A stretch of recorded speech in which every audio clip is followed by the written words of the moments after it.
I'm here where they're searching for little Gus Lamont yet again. Many people are asking the same question. Why have they resumed the search now? In just a minute. We have also been searching for another person, a male by the name of Benjamin. Benjamin was last seen on Friday the 26th of September in the far north of the state on the Stewart Highway and waited for the vehicle to approach. That vehicle didn't arrive at Glendambo in the state's far north there. We then commenced a search on the highway and couldn't locate the vehicle, and on Saturday September 27, 2025, 5 p.m. Oak Park Station near Yunta, South Australia. 4-year-old Gus Lamont vanishes while playing on a sand mound. 1 day earlier, 150 km away on the Stewart Highway near Glendambo. 40-year-old Benjamin McCulloch disappears after driving erratically, his car abandoned in dense scrub. Both vanish in the unforgiving outback, both within 24 hours, both with no trace, no footprints, no witnesses, no wildlife signs. A wild-eyed stranger on the highway. A child alone at dusk. Is this coincidence or a chilling intervention? Was Benjamin the panicked outsider who crossed paths with Gus? This is a story of 2 disappearances and 1 shadowy figure. Stay tuned as we unravel the mystery of the wild-eyed Benjamin. The connections. We continue piecing together the pieces in this intriguing overlap, starting with the core coincidences that have sparked so much speculation. Benjamin was last seen on Friday the 26th of September in the far north of the state on the Stewart Highway. We were alerted to a vehicle that was driving erratically. Police located the vehicle and due to the nature of the driving, we positioned police resources further down the road at Towns and waited for the vehicle to approach. Benjamin McCulloch. The 40-year-old man vanished on September 26, 2025, near Glendambo in South Australia's remote outback, just 1 day before Gus Lamont disappeared from his family's sheep farm near Yunta on September 27. That tight timeline.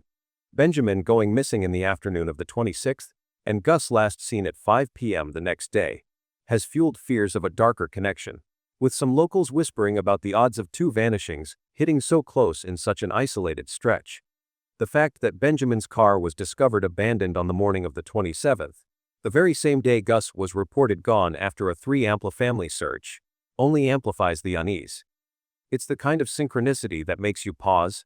One man evaporates into the bush, and the next day a 4-year-old boy slips away from his own backyard without a trace. Delving into the timing details, Benjamin was last spotted driving erratically on the Stewart Highway, south of Glendambo, that afternoon on the 26th, his behavior raising alarms among truckers who radioed in concerns about his swerving and agitated demeanor. By the next morning, his vehicle sat deserted in thick scrub at Wirramina, a spot that sits roughly midway on the route toward Yunta. Gus, meanwhile, was playing mound outside his home at 5 p.m.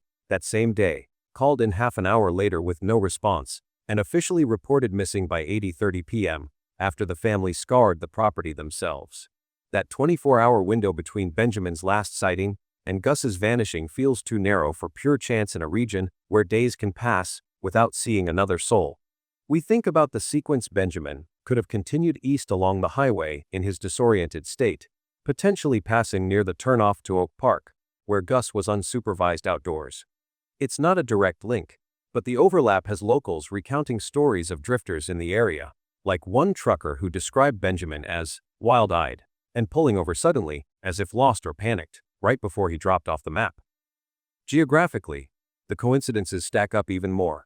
Glendambo lies about 2 hours' drive, roughly 150 to 200 kilometers, from Oak Park, connected by the Stewart Highway, the main artery slicing through this barren part of South Australia. Both spots are in the heart of the outback, vast, windswept plains with thick bush, strong gusts that erase tracks fast, and sparse population where encounters are rare. Benjamin's abandonment point at Wirramina places him on that direct line toward Yunta, the nearest town to Gus's farm, some 40 kilometers south. We picture the layout, the highway, as a lonely ribbon through red dirt, with offshoots leading to isolated stations like Oak Park. If Benjamin veered off in his erratic state, he could have wandered or driven closer to the area where Gus was playing alone outside, exposed in a way that's common on these remote properties but risky. The shared environment amplifies it. Both vanish in very rough terrain, with low traffic, where a stranger could approach without witnesses, and the wind could scatter any evidence before nightfall. One story from the truckers adds a chilling layer to the timing. They reported Benjamin swerving and stopping abruptly on the highway that afternoon on the 26th, looking bent-shaden, as if arguing on a phone or disoriented by something. By the next morning, his car sat empty in the scrub, and hours later, Gus was gone from a farm not far down the same route. Locals have shared tales of similar transients passing through, like one driver who pulled over to check on a man matching Benjamin's description, offering directions but getting no coherent response before he drove off east. That direction aligns with the path to Yunta, where Gus's home sits off a dusty track, raising the what-if-like. Could Benjamin have detoured in his confusion, spotting the boy alone and sparking an impulsive act? The 24-hour gap feels loaded, enough time for him to cover ground, but sure to connect the dots in a region where coincidences like this are rare. From police updates, Benjamin's last known movement was on that highway south of Glendambo in the afternoon of the 26th, and Gus's final sighting came at 5 p.m. the following day, creating a narrow window that has community members buzzing.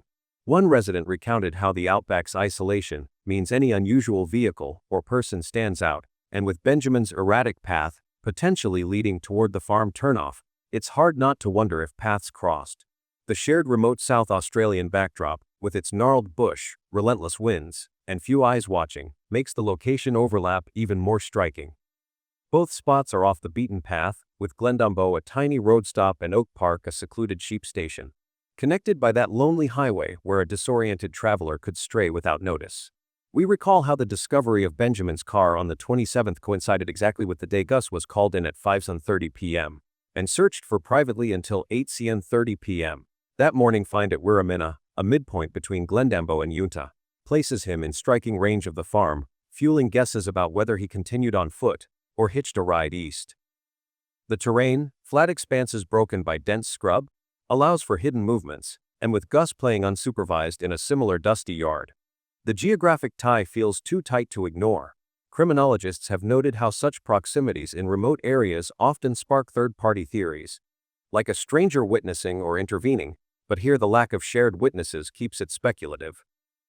The Stuart Highway itself is the thread binding them, a main route from Western Australia, where Benjamin originated, through South Australia. His erratic drive south of Glendambo could have veered him toward the eastbound paths near Yunta, aligning with Gus's location. We think of the isolation low population means few checkpoints, and a man in distress might slip through unnoticed, perhaps pulling off near the farm's access road. The wind-swept plains erase footprints fast, but the timing, Benjamin's car left that morning, Gus gone that evening, creates a eerie echo, as if one event rolled into the next in this vast emptiness. One detail from the trucker's reports adds depth. Benjamin stopped suddenly on the highway, looking agitated, as if scanning the horizon or arguing with himself, right before vanishing. The next day, Gus disappears from a farm along the same general corridor, with no alarms raised until hours later. This sequence has locals sharing stories of drifters who've wandered off paths in confusion, sometimes crossing private lands like Oak Park. The shared outback harshness, 36-degree heat, no water sources, makes survival slim for both, but the proximity raises if Benjamin, in his state, could have reached the area where Gus was exposed outside. As we map it out, Glendambo to Oak Park spans that 2-hour drive, with Wirramina as a key midpoint where Benjamin's trail ends. Gus's play area, a sand mound in the open yard, sits vulnerable to any passerby from the highway turnoff. The low traffic, days without seeing another vehicle, means a stranger like Benjamin could approach undetected, his erratic path potentially leading him astray toward the farm. We ponder the odds two vanishings in 24 hours, in a region where isolation is the norm, but coincidences like this feel forced. The wind and dust would have covered any overlapping tracks, but the timeline lingers as a puzzle piece that doesn't fit neatly. Finally, the highway's role as a connector from Benjamin's origin to Gus's home underscores the geographic thread. His last known direction, eastward after Glendambo, aligns with the route to Yunta, where the farm lies just south. With Gus outside at dusk, the window for an encounter narrows but doesn't vanish. The shared remote vibe, sparse settlements, endless red dirt, makes any overlap magnified, turning what could be random into something that demands a closer look. We continue our collection of details on Benjamin McCulloch's disappearance, Shifting focus to the search efforts that kicked off immediately after his car was discovered abandoned in the bush near Wirramina on the morning of September 27, 2025. The ground operation launched right away, drawing in state emergency service volunteers alongside police to sweep the area around Wirramina and along the Stuart Highway. They deployed drones for aerial views, sent tracking dogs to follow any human trails, and all-terrain vehicles to navigate the rugged landscape, covering dense scrub that's notoriously hard to penetrate. For Benjamin's case, about 50 to 70 SES members from units in Glendambo and Coober Pedy were mobilized starting that same day, trained specifically in ground searches and equipped to handle the outback's challenges. These volunteers worked in 12-hour shifts over 7 days, from September 27 to October 3, pushing through thick bush and very rough terrain. That made every step a grind. Police honed in on footprints and other traces spotted near the car, meticulously tracking them through the undergrowth in hopes they'd lead somewhere. But the trails fizzled out without yielding Benjamin.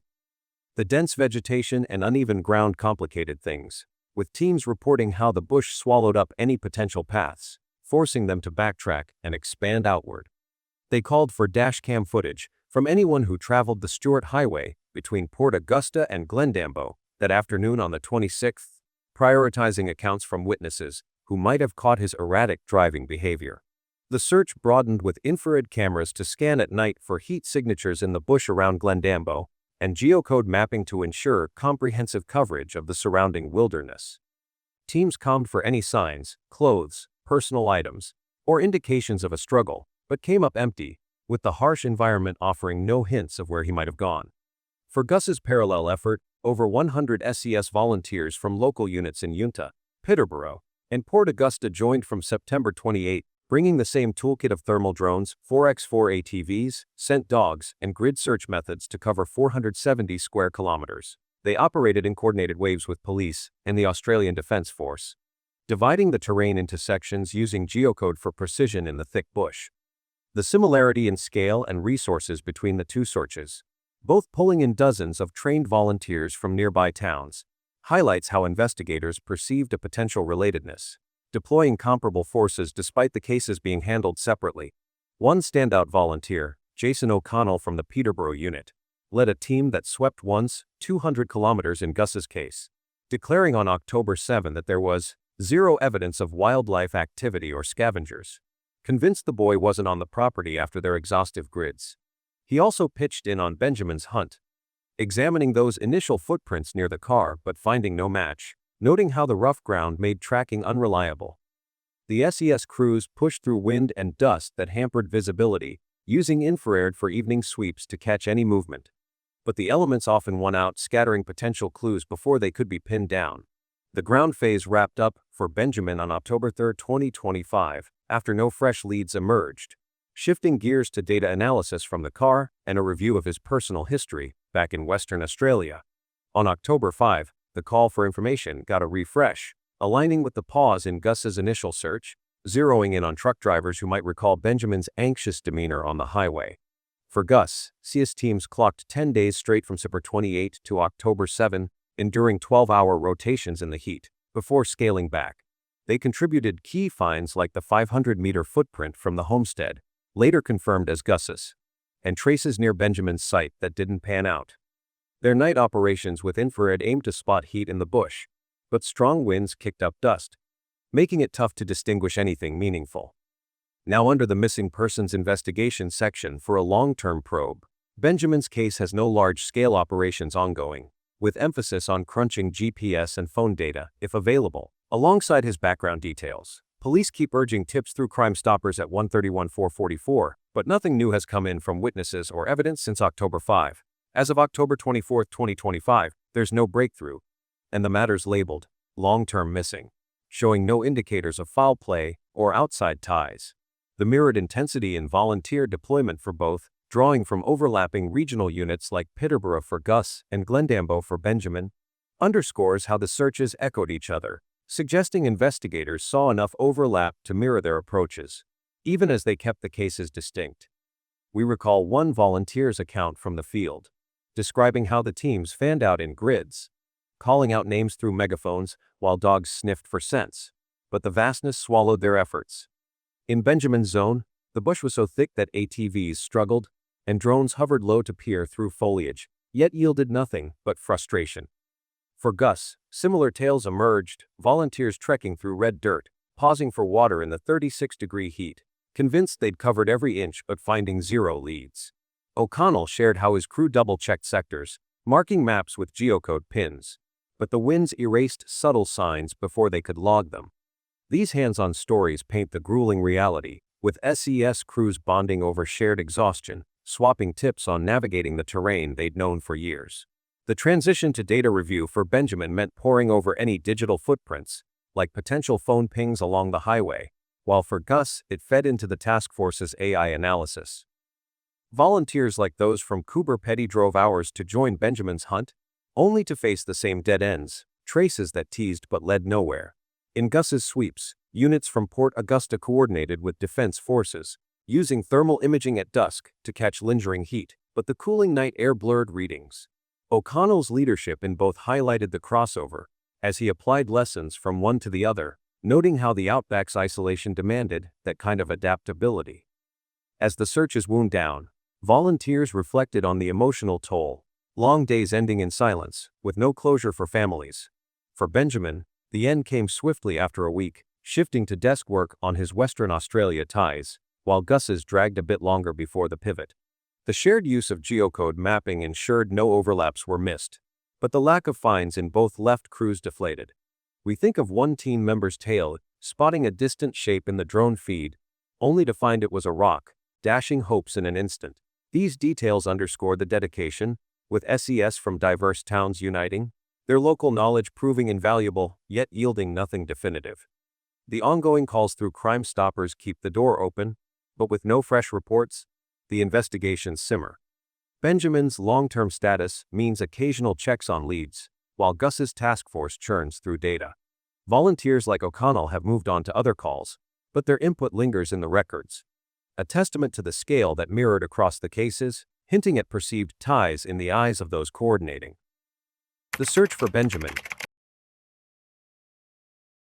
We dive right into the possibilities if Benjamin McCullagh is somehow tied to Gus's disappearance, starting with the main hypotheses that have bubbled up from the coincidences. The first one centers on Benjamin as a suspect in a kidnapping driven by his erratic behavior.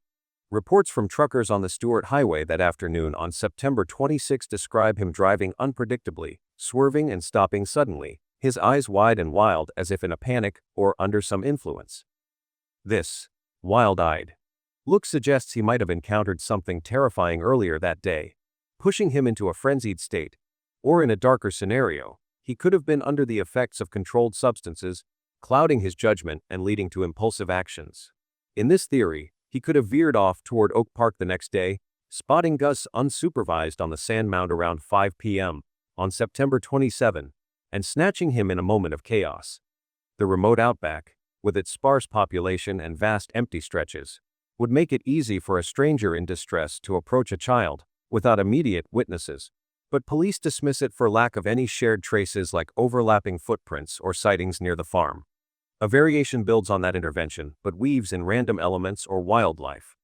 Here, Benjamin might have stumbled into an accident, or been attacked by animals like dingoes in the bush near Glendambo, leaving him terrified and disoriented. Gus could have unwittingly witnessed this from afar while outside, or been drawn into it if Benjamin, in his panic, grabbed the boy to silence him or use as leverage in his confusion. That wild-eyed expression again points to prior trauma, perhaps a close call with wildlife that scarred him mentally, sending him fleeing eastward in a haze, or the influence of substances amplifying his fear into aggression. The theory combines human action with the outback's natural dangers, explaining the lack of outdoor signs like scavenger activity in both cases, as if the events unfolded in isolated pockets.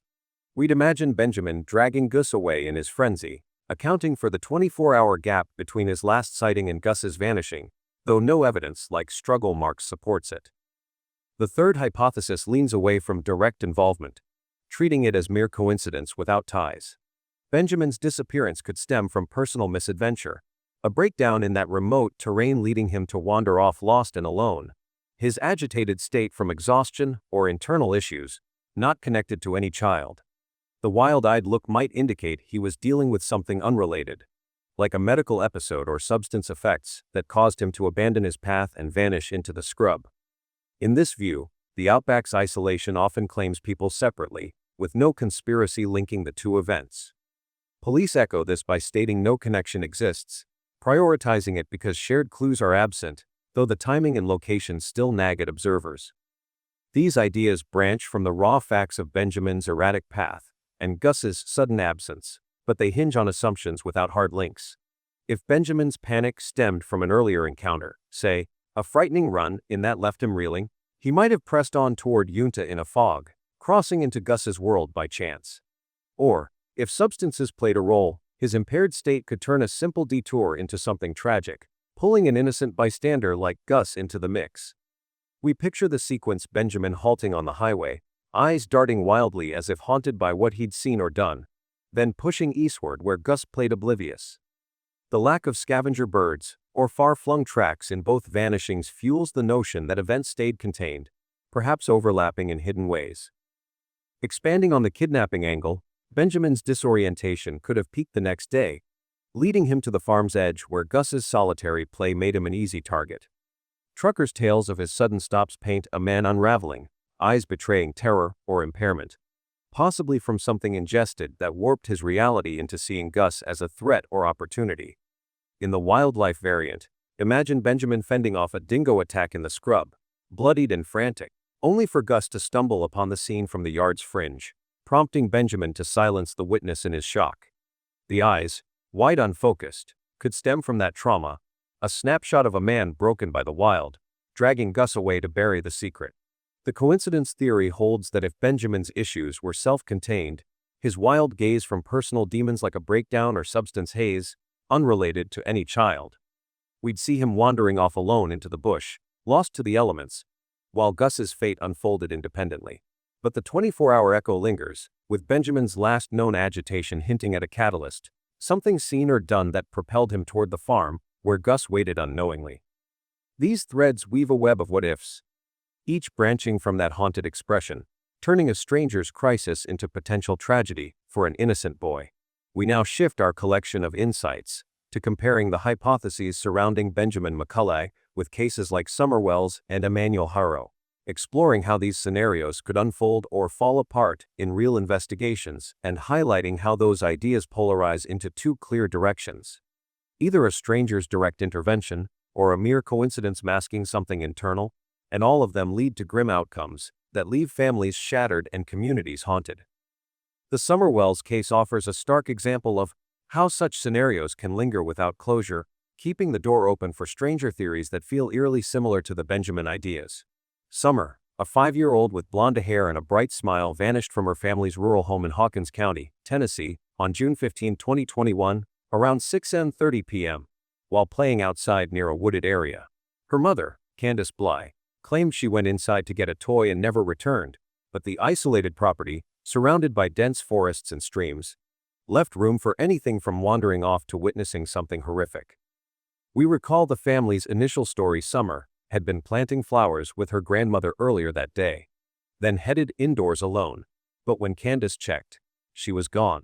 The father, Donald Wells, was at work, and the brothers were inside. No one saw her leave the yard.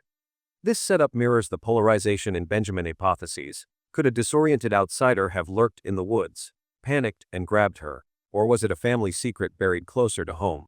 The search kicked off immediately with an AMBR alert, drawing over 500 volunteers who scoured 1,000 acres with dogs, drones, and sonar in the creeks, but nothing turned up, not even a shoe or toy.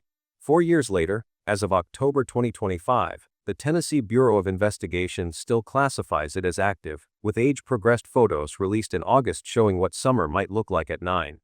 The family's history of domestic violence and child services involvement added layers, but no arrests followed, leaving the stranger angle alive, perhaps someone erratic passing through the rural roads, much like the wild-eyed figure in speculation, intervening in a flash.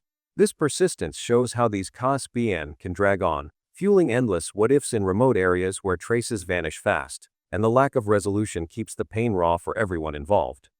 In Summer's story, the days after unfolded with mounting desperation. Candace and Donald joined searches, but rumors swirled about their past.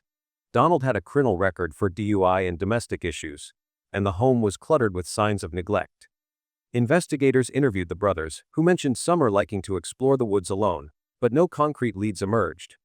By July 2021, the focus shifted inward, with polygraphs for the parents and a dive into their phone records, but results stayed sealed. We think of the emotional tall Candace broke down in interviews, pleading, "If anybody knows anything, please call." But the silence endured. Months turned to years, theories polarized. Some pointed to a stranger abduction during her brief unsupervised time, perhaps a drifter from the nearby highway spotting her in the yard, while others suspected family foul play, like an accident covered up to protect the household. The June 2025 anniversary brought fresh pleas from Donald, 4 years too long. But TBI's new search plans in July hinted at lingering hope, or perhaps a push to close old wounds. This case exemplifies how hypotheses divide sharply into external threat or internal tragedy, both ending in heartbreak. With the unresolved nature amplifying the torment, parents under eternal suspicion, siblings scarred, and a community forever changed by the void. Shifting to Emanuel Haro, this case flips the script on stranger narratives, showing how they can crumble under scrutiny, revealing contradictions that point back to family, suggesting Benjamin-like ideas might not hold and the real cause lies within the household. Emanuel, a 7-month-old with chubby cheeks and dark hair, was reported snatched on August 14, 2025, from a Cabazon outlet parking lot in San Bernardino County, California. His mother, Rebecca Haro, claimed she was changing his diaper in the car when a frantic stranger rushed up, attacked her, and fled with the baby around 5 p.m. She described the man as erratic, wide-eyed, and disheveled, grabbing Emanuel and vanishing into nearby scrub on foot. The father, Jake Haro, alerted police immediately, sparking an AMBR alert and massive searches with helicopters and K-9 units scouring the desert brush. But cracks appeared fast. Rebecca's timeline didn't match store surveillance, showing no assault, and no witnesses corroborated the fleeing figure. By August 22, both parents were arrested, with Jake confessing to second-degree murder and child endangerment on October 16, admitting he mistreated the infant to death earlier that day, disposing of the body in an unknown spot. Rebecca's stranger tale was exposed as a lie, fabricated to cover the crime, with her facing accessory charges. The body remains unfound, but the case closed as homicide, the alert cancelled once the deception unraveled. Emanuel's story unfolded with rapid twists that dismantled the stranger hypothesis. Rebecca's initial 911 call painted a vivid picture: the lunging from bushes, punching her, and snatching the baby while she screamed for help. Jake backed her up at first, joining vigils and pleading on TV, "Please bring our son back." But polygraphs failed, and phone records showed inconsistencies. No distress calls before the report, and GPS placing them at home earlier, where the mystery likely occurred. Investigators found blood traces in the family bathroom, and Jake broke during interrogation, detailing how he shook Emanuel in frustration over crying, then panicked and hid the body in remote scrub before staging the abduction. Rebecca admitted knowing, but lying to protect Jake, her story fracturing under questions about the suspect's description, vague on height, clothing, but insistent on his wild-eyed panic.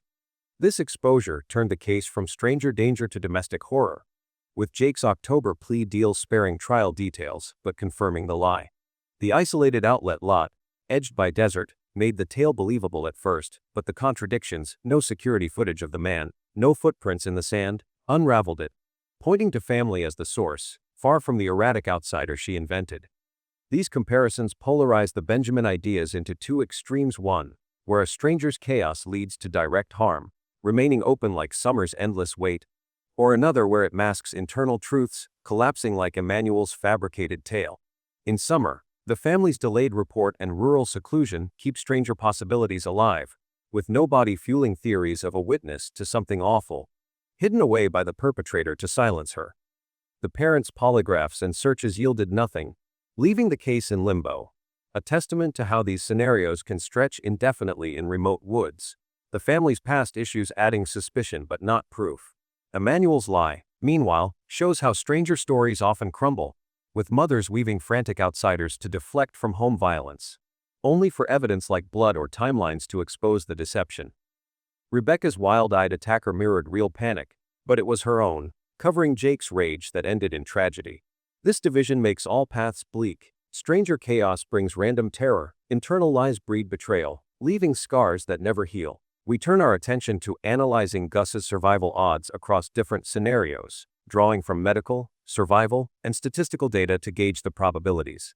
In cases of accidental intervention or unrelated randomness, the chances lean higher if detection happens swiftly. The time factor plays a pivotal role here. If Gus encountered an unplanned disruption or chance event, his initial survival rate could hover between 60 to 80% with early discovery. A 4-year-old can endure dehydration and lack of food for about 3 to 5 days in moderate conditions, but the outback's extremes cut that to 1 or 2 days at most, with scorching heat accelerating fluid loss and exhaustion. We note stories from similar incidents where kids were relocated unexpectedly, like being picked up and moved to a temporary shelter or vehicle. In those, survival spikes if basic care like water or shade is provided, turning a dire situation into one where rescue remains feasible. The body's resilience at that age helps, with lower metabolic demands allowing endurance if no injuries occur, but prolonged exposure without aid drops the odds sharply. Survival elements further bolster this in non-hostile setups. Young children like Gus adapt surprisingly well if unharmed, with data from wander-off cases showing 70% of kids under 6 surviving if found within 72 hours. Random relocations often mean no deliberate harm, so the rate climbs if the shift avoids violence. Backed by records from organizations tracking missing children, we recall accounts where toddlers were carried off by chance encounters, ending up in nearby structures with minimal supplies, holding on until searchers arrived. Medical factors align too. Absent initial mucus could sustain on minimal intake, with an 80% shot, if not exposed long-term to the elements. Rapid response like AMBR alerts or border checks could tip the scales, locating him in safe spots before dehydration sets in fully. Overall in this framework, the probability stays elevated with prompt action, but plummets to 20% after a month due to environmental tolls like relentless sun and no natural water sources. Yet, it's still viable if held in a protected area, where basic human intervention prevents fatal decline.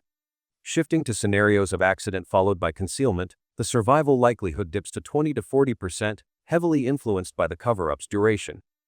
If a mishap struck and was hidden, a 4-year-old's vulnerability to head trauma or suffocation means death can come swiftly without aid, with the 3-hour self-search window enough to erase viable rescue chances as vital signs fade.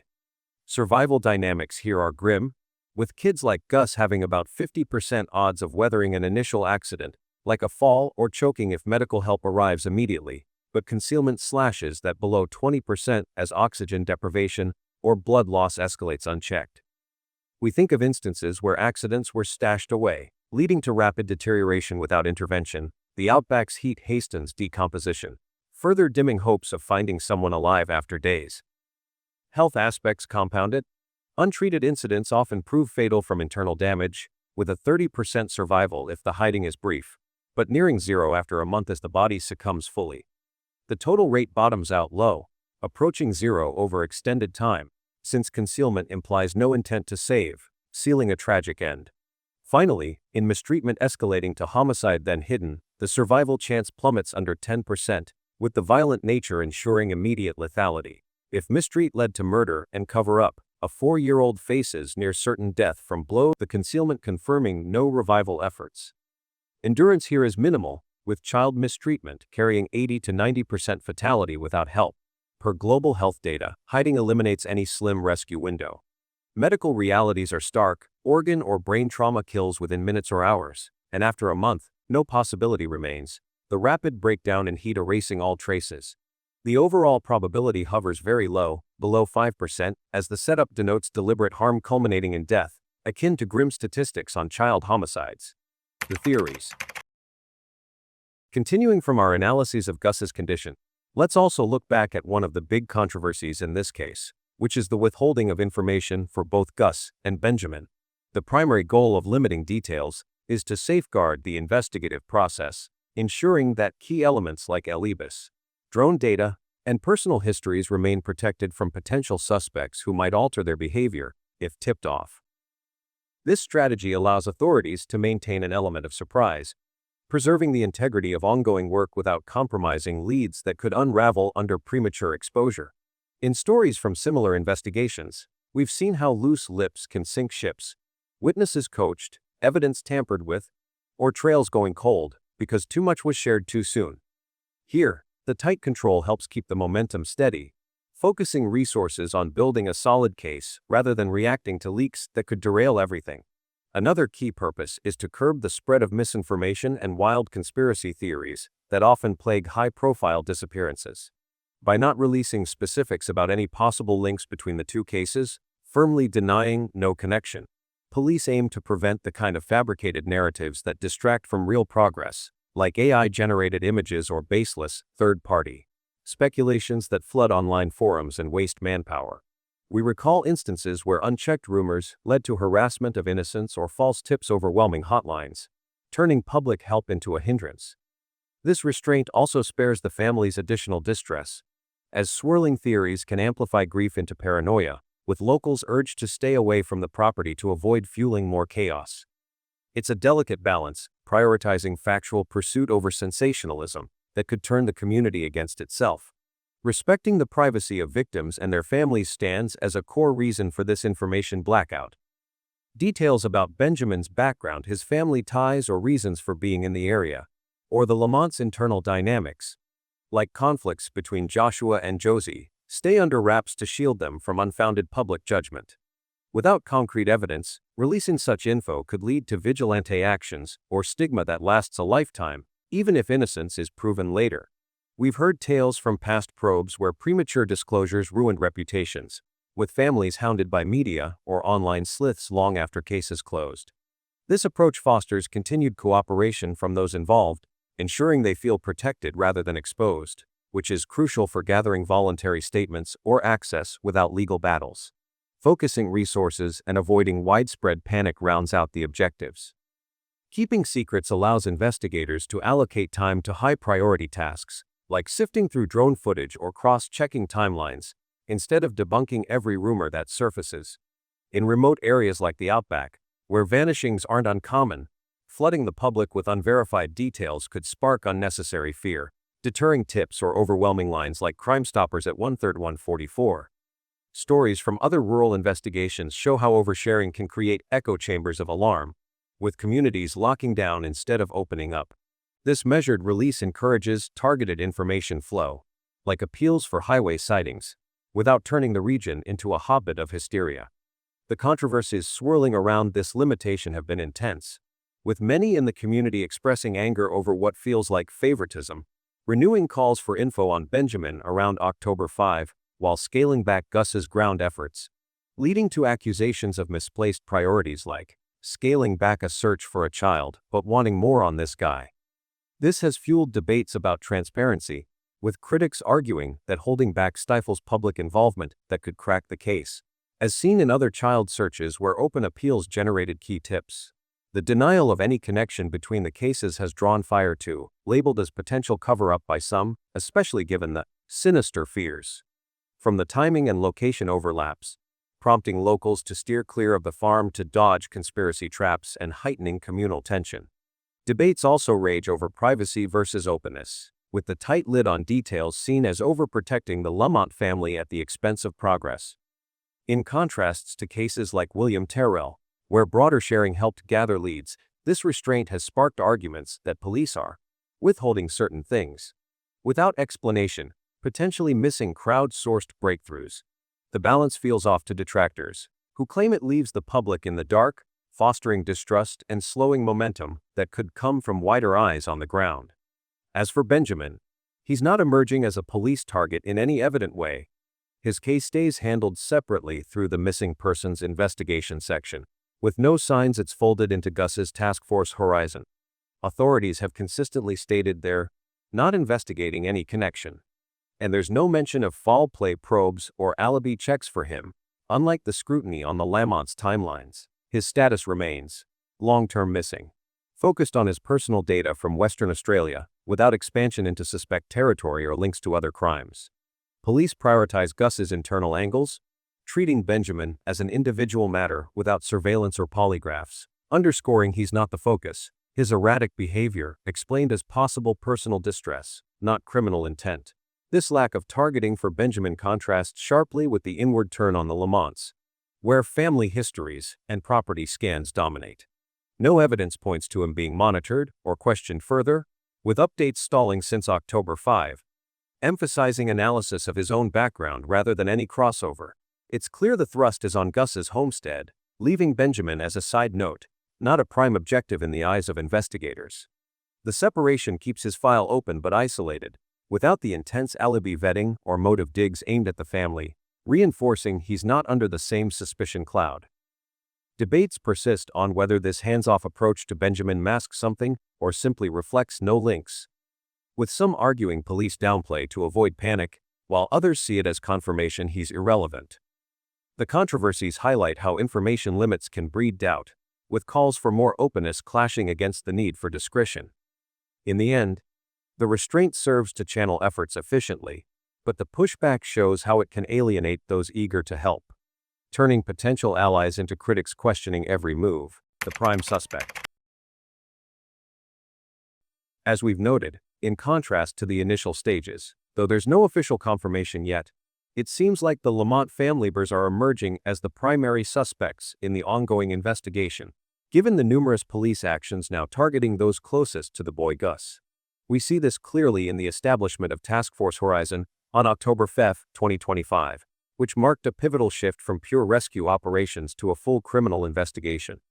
This move wasn't just administrative, it signaled a deliberate pivot towards scrutinizing the internal dynamics of the household, with detectives honing in on the Oak Park property and the personal histories of the family.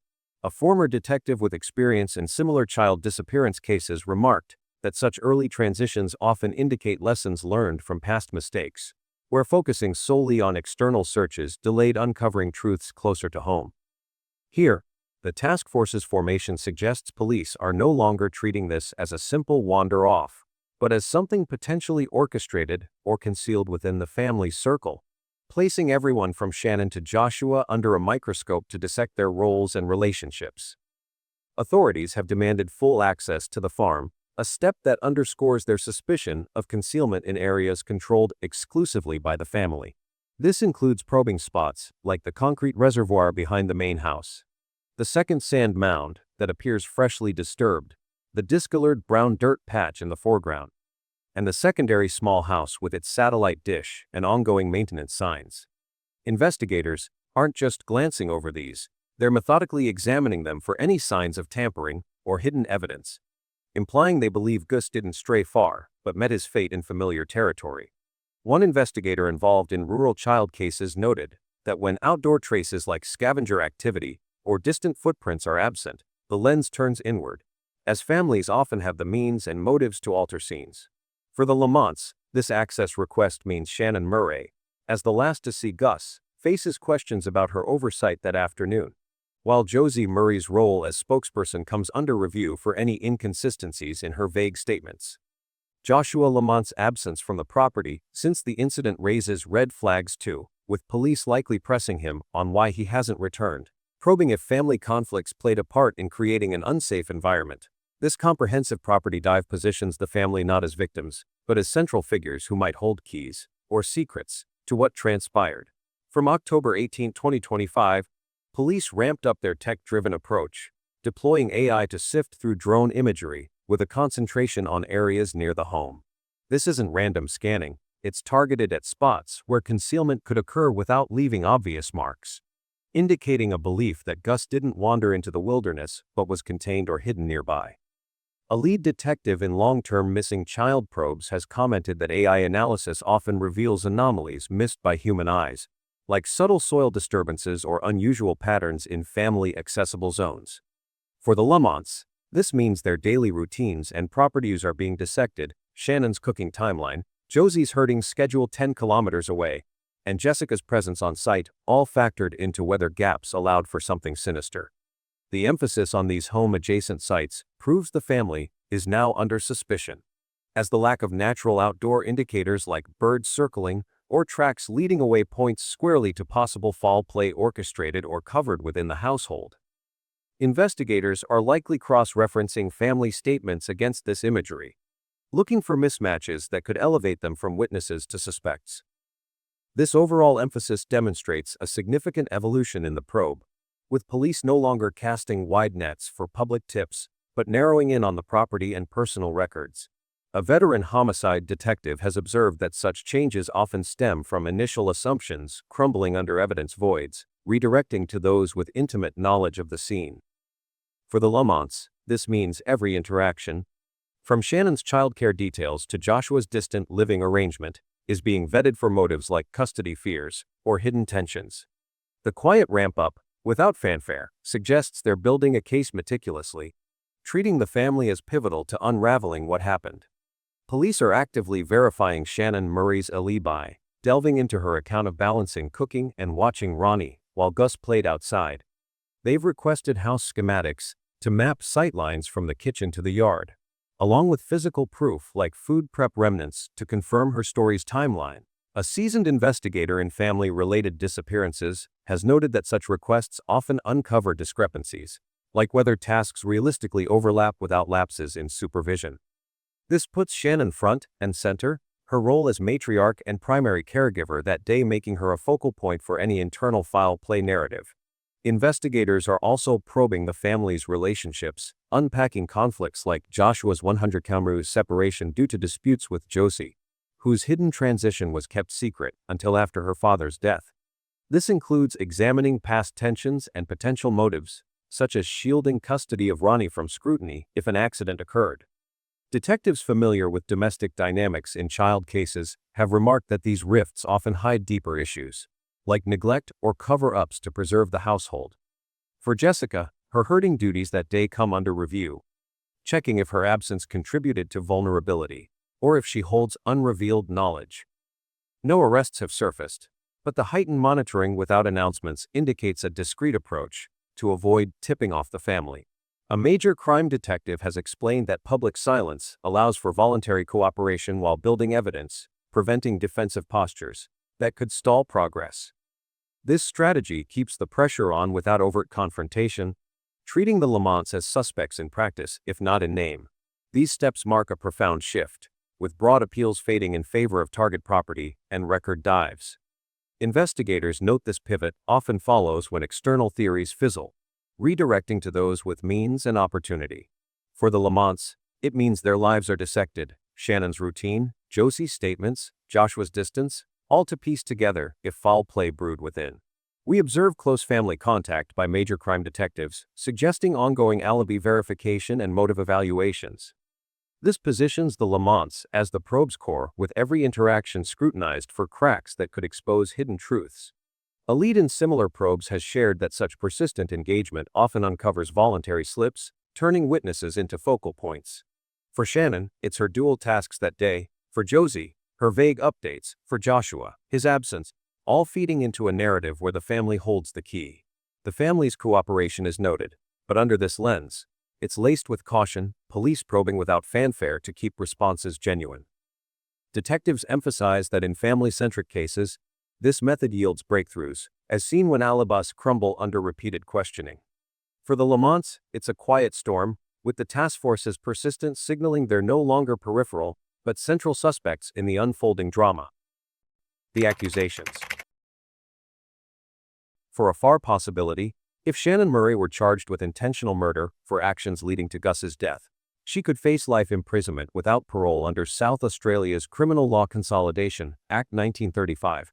Section 11, with a minimum non-parole period of 20 years if intent is proven. This stems from the severity of taking a child's life, where courts view premeditation or reckless disregard as warranting the harshest penalty. A veteran homicide detective has noted that in family cases, intent often hinges on timelines. Did her supervision lapse turn deliberate? Or was there a moment of escalation? The Act's framework demands clear evidence of foresight, but once established, it locks in lifelong consequences, stripping any chance of release. Should it fall to manslaughter due to an accident covered up or neglect, Shannon might see up to 25 years behind bars, layered with child endangerment charges under the Children and Young People's Safety Act 2017, adding 5 to ATF 10 years, depending on the degree of oversight failure. Manslaughter captures unintentional but foreseeable harm, like a fall during unsupervised play escalating fatally without aid. Investigators point out that neglect compounds here. Leaving a toddler outside in fading light invites disaster, and hiding it afterward seals the charge. One lead detective in child fatality probes has remarked that these layers ensure accountability for both the act and the aftermath, preventing a single label from downplaying the full impact. Josie Murray could encounter accessory after the fact if she assisted in hiding the body or evidence, facing up to 10 years per Criminal Law Consolidation Act, Section 241, for knowing of the crime yet aiding evasion. This applies when someone, aware of the offense, helps destroy traces or craft alibis. A seasoned prosecutor in similar matters has observed that accessories often face lighter but still substantial time, as their role enables the primary offender's escape from justice. In family setups, this might involve cleaning a scene or coordinating stories, turning support into complicity. Joshua Lamont risks child neglect for living and failing to ensure Gus's safety, punishable by up to 5 years under state laws, or false statements to police if his accounts of family conflicts mislead. Neglect charges target parents who create or ignore hazardous conditions, even remotely. Detectives familiar with distant parent cases note that separation doesn't absolve responsibility. If disputes contributed to an unsafe home, it factors in. False reporting adds if he minimized tensions, obstructing the probe.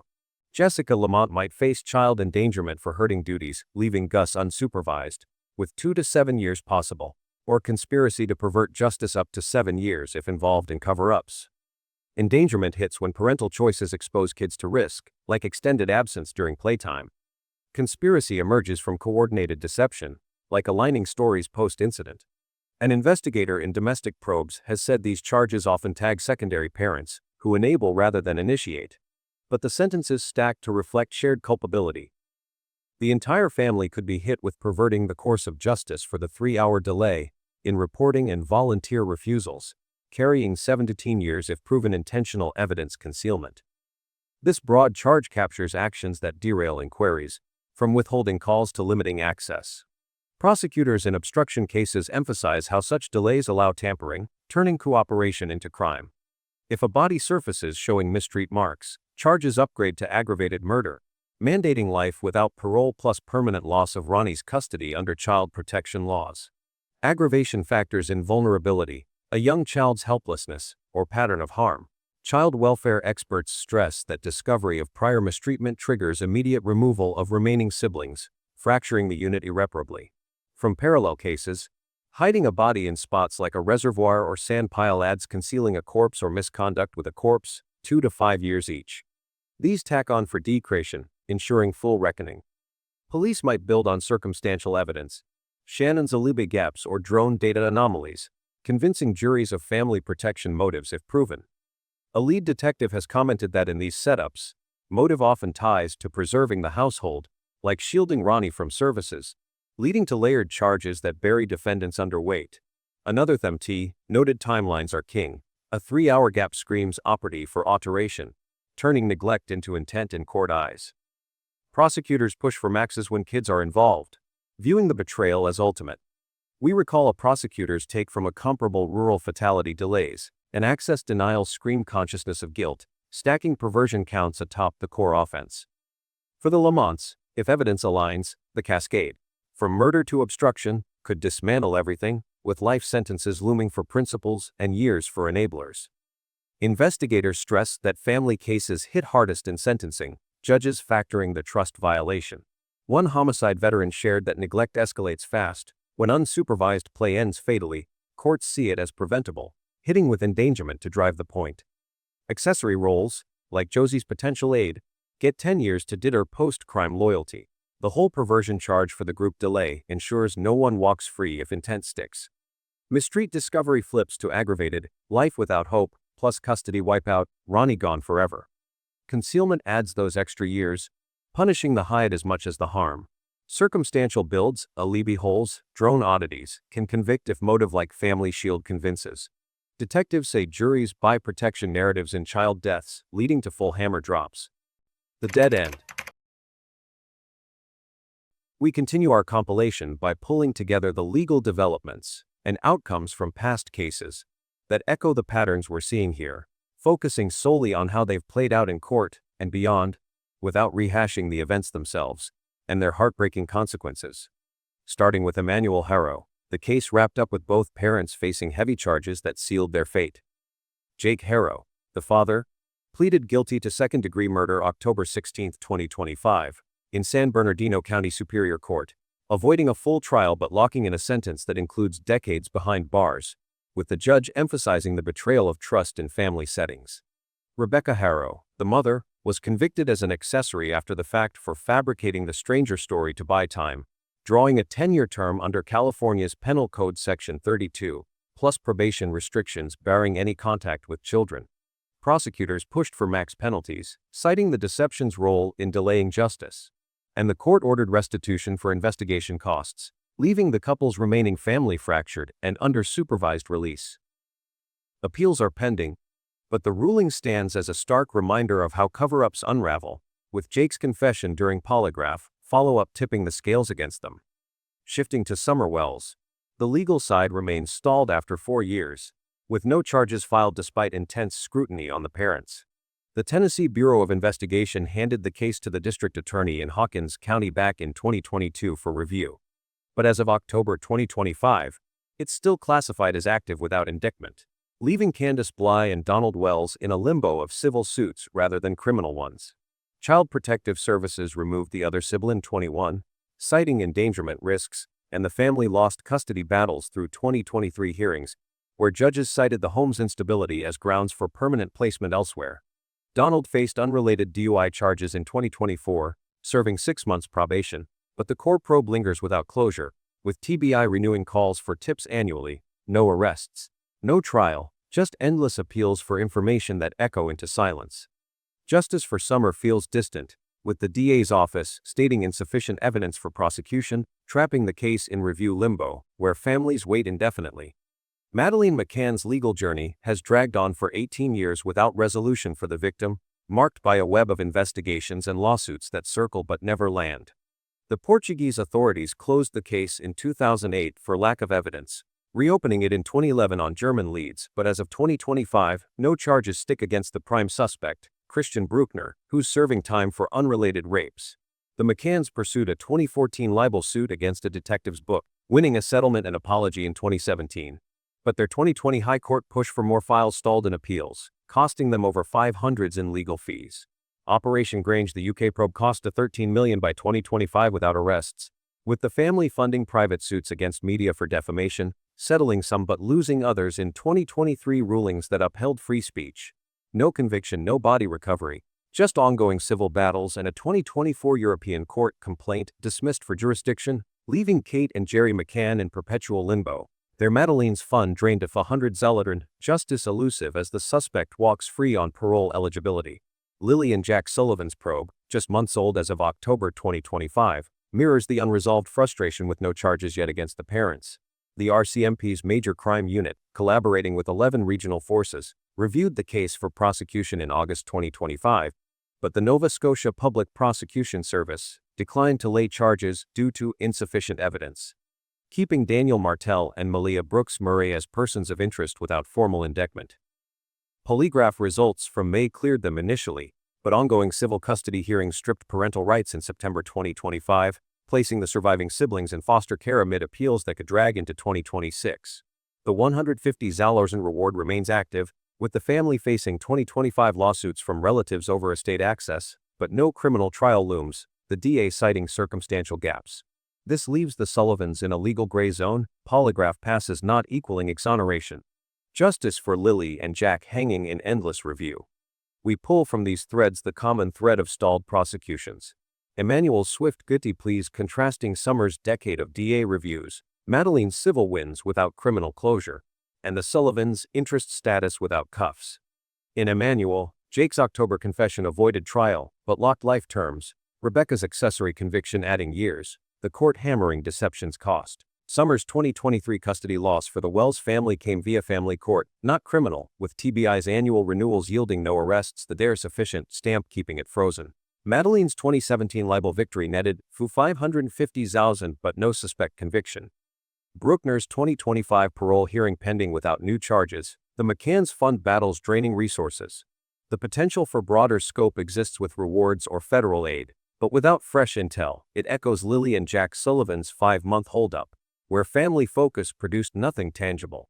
A task force lead has said, Momentum needs fuel, highlighting how lacking that spark turns probes into marathons of waiting, a sobering reminder that some truths stay buried. From what we learnt, we can draw profound lessons from this case, underscoring that investigating child disappearances demands meticulous scrutiny, even linking seemingly unrelated incidents for a complete picture. Detectives must cross-reference timelines, geographies, and behaviors, like the 24-hour gap and 150-kilometer proximity between Gus and Benjamin, to uncover hidden patterns that a single lens might miss.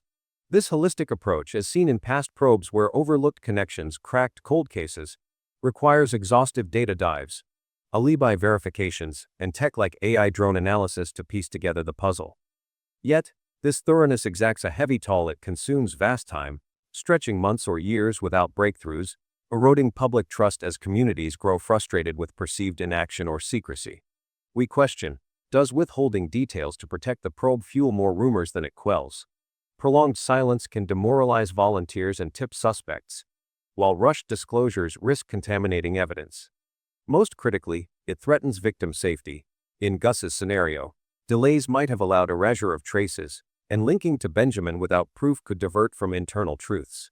How do we balance the need for comprehensive views against the urgency of immediate action? This case reminds us that justice's depth often clashes with its speed, leaving families in limbo and societies grappling with doubt. What if a faster, more transparent fusion of cases had saved a life? The pursuit of truth is vital, but its cost in faith and hope is immeasurable.